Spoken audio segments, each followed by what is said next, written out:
So I came across this article on the Motley Fool, and of course, I see something that with the Vanguard S&P 500, I'm going to look into it. I'm going to read it. So right here, it's kind of talking about how it's similarly can be traded like a stock.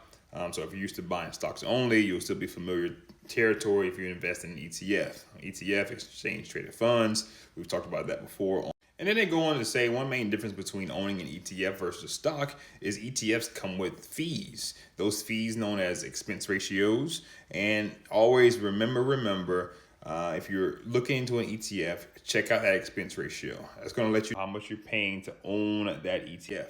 Stocks, they don't have expense ratios. You don't have to pay an additional fee to own that stock. So for instance, if you're buying into VOO, you got that 0.03% expense ratio.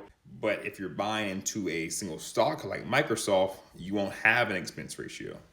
Now it says here you'll want to choose an ETF with an expense ratio of less than 1%. In my personal opinion, I would want to choose something way less than that. 1% is still a lot to me.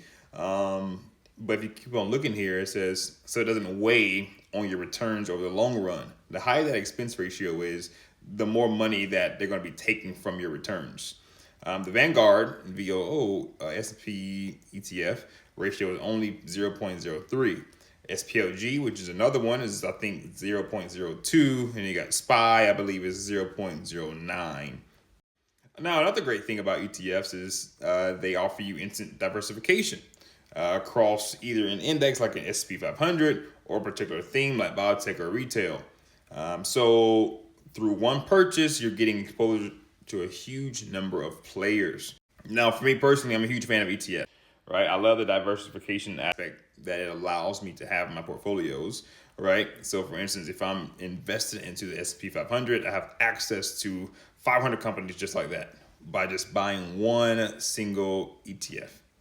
Let's keep on reading. So now let's zoom in on the Vanguard S&P 500 ETF. It offers you exposure to the 500 companies powering today's economy.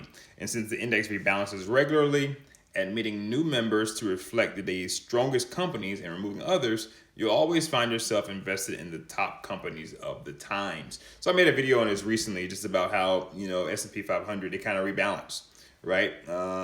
In 2000, ExxonMobil, Pfizer, all those companies were towards the top based off of market cap, some of the largest companies in the world, right? Now, you look at Apple, Microsoft, and Nvidia being, some of the top companies by market cap. The S&P 500, it rebalances, so you don't have to do any of that. You don't have to do any of that at all. The S&P 500's job is to stay relevant with the times. Now, as of today, as I continue reading, the Vanguard Fund is heavily weighed in technology stocks. Maybe 3 decades ago, technology stocks were not at the top of this list. However, right now, they lead the way. They represent 31% of that fund, and most of the fund's top 10 holdings, led by Apple, Nvidia, and Microsoft, are tech companies. But like the index itself, the fund also includes 10 other industries. One thing I really like about the S&P 500, this ETF, is if you look at the top here, it says this way you benefit from the strength of the market's top performers, Apple, Microsoft, Nvidia, Broadcom, all things like that. But if one stock or industry falters, the ETF's presence in many players will limit the negative effects. So because it has so many different companies in it, one company, doing poorly won't have a huge impact on that ETF. Another huge reason why I like the S&P 500 is because right here, after all, even after the worst of market times, the S&P 500 always circle it, underline it, bold it, has gone on to recover and gain. 2008, COVID, 2022, the tech sell-off, is always gone to recover and hit all-time highs. I cannot say the same thing about individual stocks. They don't always recover like this S&P 500 fund. So that's it. That's the S&P 500. I love seeing articles about it. I'm a huge fan of it. This is not advice. This is just some random guy talking about what I'm talking about. But remember, I love that S&P. Peace.